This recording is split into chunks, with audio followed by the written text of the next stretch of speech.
우와, 서준 선생님 정말 최고십니다. 네, 여러분, 서술형은요, 한 문제 하면 될 것 같아요. 우리 친구들 너무 잘해주셨는데, 두 문제 시작한 친구들은 9번까지 해주세요. 자, 그럼 이제 유신, 친이랑 우리 친구 하은이 선생님 소개해줄게. 다른 친구들은 다 들었지만 한 번 더 소개해줄게요. 자, 우리 친구들 바인더에 뭐라고 써져 있었을까요? 우리 바인더 앞에 보면 미래인이라고 써져 있어요. 선생님이 미래인을 좀 소개해 줄게요. 우리 옛날에 일본에서 해방돼가지고 광복을 했잖아요. 우리나라가. 그쵸? 그때서부터 우리나라에 교과서를 만들어왔던 회사가 어디 있을까요? 네, 맞아요. 그래서 75년 동안 우리나라 교과서를 공부해서 어머니 아버님께서 물어보면 다 미래인으로 공부하셨다고 할 거야. 근데 미래인을 잘 못 들어보셨을 수도 있어. 왜냐면 예전에 이름은 대한교과서였거든. 대한교과서 아세요? 하면 엄마가 알지? 그러실 거야. 알겠지? 근데 우리 미래인에서 어떤 일을 하고 있냐면 대학 갈 때 무슨 시험 보죠? 수능 시험 보죠. 수능 시험지 어디서 만들까요? 미래인 교과서 박물관 옆에 있는 대학 교수님들이 한 달 동안 기숙사에서 나오지도 못하고 문제 출제하시는 곳이 미래인에 있어요. 그리고 거기서 문제를 만든 다음에는 인쇄소로 와서 수능에 대해 제일 잘 알고 있겠죠? 우리 친구들이 지난번에 와서 보니까 밖에서 보니까 엄청 열심히 난 연습을 공부하고 있더라고. 그치? 그렇게 열심히 공부한 우리는 어떻게 뭐 하려고 공부하는 거예요? 네, 내가 나중에 훌륭한 어른이 되려고 좋은 대학에서 좋은 공부를 하려고 준비하고 있는 거죠. 그죠? 그런데 열심히 공부했는데 시험이 어떻게 보는지를 몰라서 시험 준비가 안 돼서 시험을 못 보면 얼마나 속상할까요? 그쵸? 그래서 선생님이 앞으로 어떻게 시험을 보는지 우리 친구들이 대학 갈 때는 어떻게 바뀌는지 알려주려고 오늘 이렇게 왔고요. 그 과정 중에 먼저 공부하고 간 친구들이에요. 보세요. 우리가 지금 선생님 먼저 서술형부터 먼저 설명해 줄 건데요. 수능 시험을요, 앞으로 이제 어떻게 본대요? 원래는 지금 5가지 중에 하나 이렇게 체크해서 OMR까지 이렇게 컴퓨터용 사이트를 체크하거든요. 그런데 수학 과목만 주관식 문제가 무려 9문제나 있어요. 제일 어려운 교점으로 4점짜리 교점인데 4구 36점이죠. 수학 수의 영역에서 주관식 문제를 못 풀면 4등급도 어렵다고 생각하면 돼요. 알겠죠? 이미 수능에서의 수학은 서술형, 논술형, 수능과 다를 바가 없어요. 왜냐면 주관식이거든요. 답을 너희들이 써야 하거든요. 그렇죠? 그래서 풀이 과정을 쓰는 연습은 수능에서도 그렇게 될 거고 이제 앞으로 9문제가 아니라 전체가 될 수도 있기 때문에 연습을 해야 되는 거예요. 알겠죠? 그래서 서술형으로 하는 연습도 해볼 거고 단계적으로 난이도를 높여가 볼 건데요. 우리 친구들이 책 한번 바인더 열어보면 앞으로 어떻게 공부할 건지 플래너가 과제 진행표로 되어 있어요. 나중에 고등학교 2학년, 3학년 돼서 열심히 공부할 수 있는 친구들은요. 내가 오늘 무슨 공부를 할 건지 잘 계획하고 자기 스스로 하는 자기주도 학습이 된 친구래요. 그죠? 그래서 우리 친구들이 오면 이제 앞으로 오늘 날짜 쓰고 5월 14일 날짜 쓰는 란 있죠? 여기 날짜 쓰고 시작하는 시간, 나의 공부 시간은 지금부터 하면 4시 30분인데 수업이 마치는 시간은 40분이죠? 그럼 더해서 마치는 시간이 언제까지인지도 쓰고 그 40분의 시간 동안 이런 과정들을 공부할 거라 선생님 하나씩 소개해 줄게요. 제일 처음에는 고칠 과제라는 게 아마 내일부터는 바인더에 열면 다시 한번 찾아보자, 생각해보자 하는 문제가 있을 수 있어요. 우리 친구들이 틀린 문제가 어려워서 틀린 문제는 별표를 표시해주면 되는데 잘못 읽어서 틀릴 수도 있거든요. 그런 문제는 우리 친구들이 스스로 고쳐서 여기에 선생님한테 제출해주면 돼요. 알겠죠? 그 다음에는 나는 고칠 과제 했어 하고 체크를 이렇게 해주면 돼요. 그 다음에 옆에 보면 뭐가 있어요? 맞춤 플러스라는 게 있죠? 네. 우리 서수영 너무 잘 써주고 우리 선생님 잠시만 멈추고 선생님 한번 봐주세요. 맞춤 플러스가 여기 있어요. 네. 요렇게 생긴 시험지예요. 명세서 찾아보세요. 그런데 여기에는요, 네, 레벨이 숨겨져 있어요. 1부터 9레벨까지 우리 친구들이 성장하는 과정이 여기 숨겨져 있는데요. 우리 친구들 개념부터 시작해서 천천히 단계적으로 성장하다 보면 우리 친구들이 푸는 문제 중에 제일 어려운 문제집이 뭐예요? 혹시 아세요? 우리 다 동일해가지고 그죠?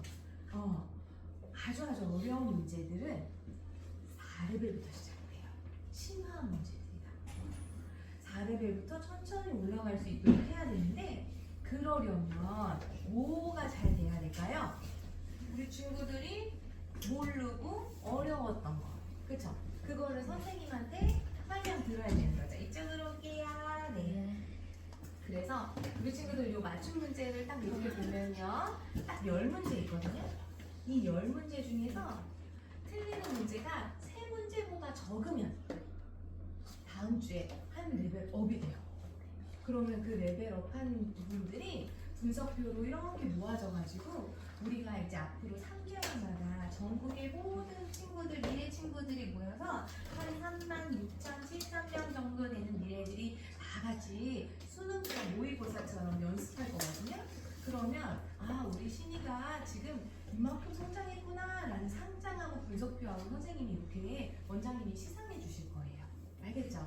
그러기 위해서는 요 레벨을 내가 매주 올려와야지 라고 노력하면 되는데 어떻게 올라갈 수 있냐면 10문제를 꼼꼼히 풀어서 틀린 문제가 고정 문제가 3문제는 무조건 숨겨져 있어요. 그러니까 3문제 별표는 원래 당연한 거라고 생각해 주면 돼요. 모르겠어? 그런데 별표 이거네 하고 체크해주고 내면 돼요. 그럼 선생님이 설명해 줄 거예요. 알겠죠? 그리고 또 3문제보다 적으면 다음 주에 레벨업이 된다는 걸 잊지 말고 꼼꼼히 해주면 되는 거예요. 자, 우리 서준이도 이제 맞춤 문제 한번 천천히 1번부터 10번까지 풀어보는 거 할게요. 그런 다음에 맞춤했어요 하면 이렇게 체크해주면 되고요. 우리 친구들은 설명되는 친구들은 한 번만 선생님 봐주세요. 그 다음에 또 무슨 책이 있냐면 요렇게 생긴 책이 있을 거예요. 개념책. 개념책은 우리 교과서예요. 그래서 우리 친구들이 요렇게 펴서 내 책을 펴보면 왼쪽의 내용을 잘 꼼꼼히 읽어보면 오른쪽 문제를 풀 수 있는 문제이기는 해요. 알겠죠? 그런데 어려울 수도 있죠. 그럼요? 수학은 우리 배우려고 온 거잖아요. 그죠? 그럼 선생님 이 개념은 너무 어려운데요? 하면 어떻게 하면 돼요? 별표 쳐서 여기에 내려요. 그 다음에 우리 친구 풀는 사이는 어떻게 해야 돼요? 저 이거 했어요 하고 체크. 알겠죠? 그 다음에 왜 이렇게 하느냐 하면 시간 안에 선생님이 저수령을 연습해 볼 수 있도록 하려고 한 건데요. 세상에 잠깐만요. 선생님 앞에 있는 박서준 선생님이 엄청난 서준이 한 거 보세요. 그죠? 우와, 서수령을 이렇게 잘 서준이 뿐만이 아니라 선생님 앞서서 만났던 우리 학원 친구들은 2학년 친구나 3학년 친구나 너무너무 잘하지 않았어? 그치? 너희들도 엄청 잘해줄 것 같아. 그치? 어떻게 하면 이렇게 잘 쓸 수 있는지 선생님 설명해 줄게. 자, 우선 우리 친구들은 너무너무 배려심이 많잖아요. 다른 친구 공부할 수 있도록 집중해서 조용히 공부해 주잖아요. 그쵸? 이제는 우리 채점해 주시는 중학교, 고등학교 선생님이 됐다고 생각해 보세요. 한 학년에 한 300명쯤 되는 시험지들이 앞에 이렇게 있을 거야. 서술형을 채점해 주셔야 돼. 그치? 근데 어떤 친구들에게는 감점을 주고 어떤 친구들에게는 감점 없이 만점을 주실까? 어떤 친구일 것 같아? 글씨가 어떤 친구일 것 같아? 그쵸? 내가 알아보지 못할 글씨로 자기만 아는 글씨로 써주면 우리가 선생님이 시점이 불과 10점 만점에 답은 맞으면 2점밖에 못 받는답니다. 8점이 감점돼요. 그죠? 엄청나죠? 그래서 제일 첫 번째 글씨는 꼼꼼히 써주고요. 두 번째는요, 우리 친구들 한번 보세요. 자, 1번 문제 한번 볼까요? 기본 훈련 1번 서술형 문제 한번 찾아봐 주세요. 자, 이거는 이따가 만날 맞춤 문제고 기본 훈련 1번. 자, 보면요. 자, 우리 친구들에게 좋아요. 그 문제 한번 볼게요.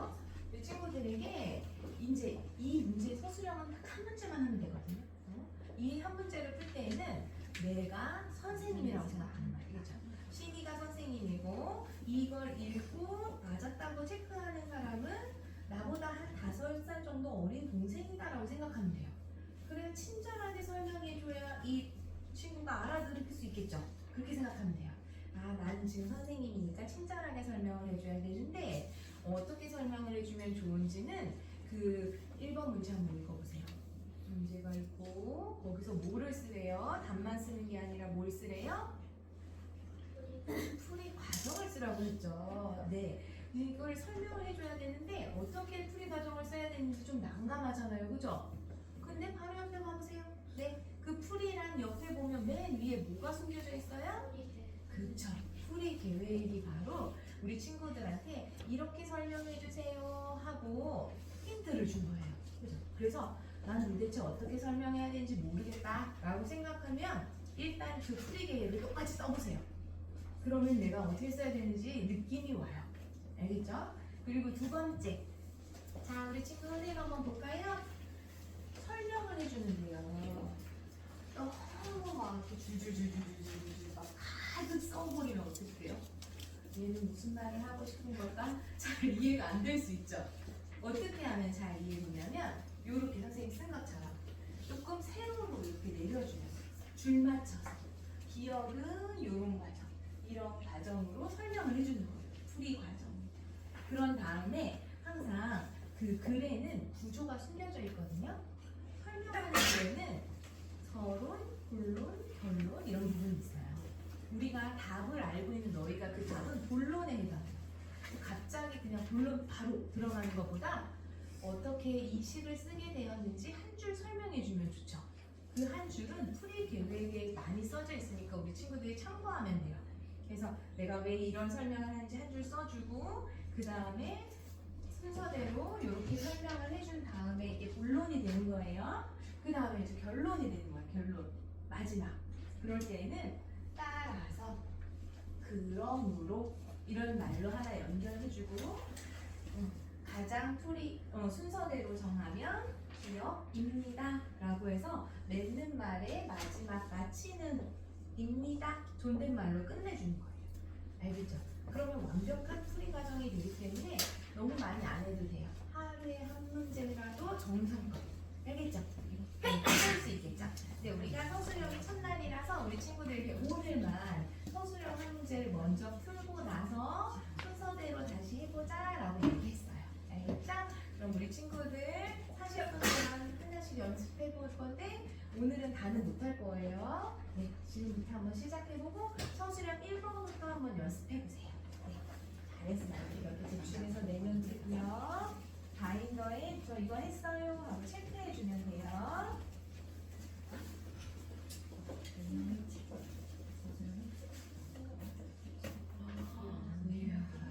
예건이? 예건이에요? 오, 예건이. 우와, 우리 예건이 진짜 멋지구나. 아, 예건 선생님도 엄청나신 분이시네. 너무 멋져요. 잘하네.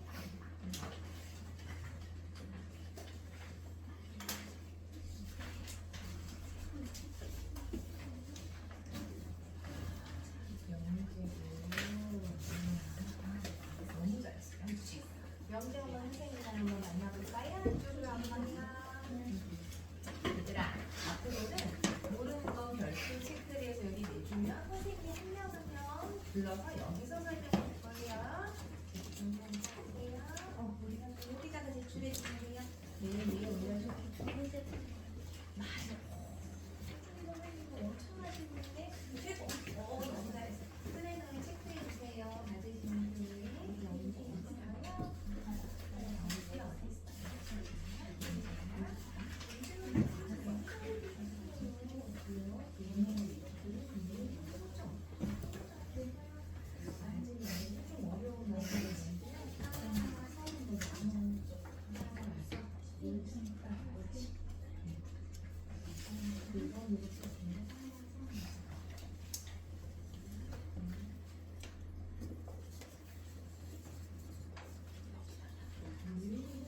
그치?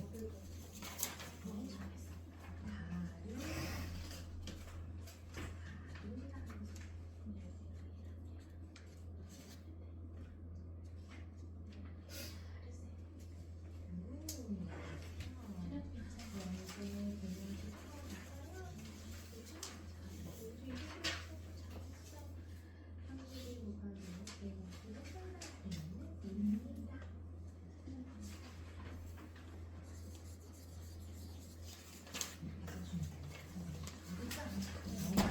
이제 지금 그 색상을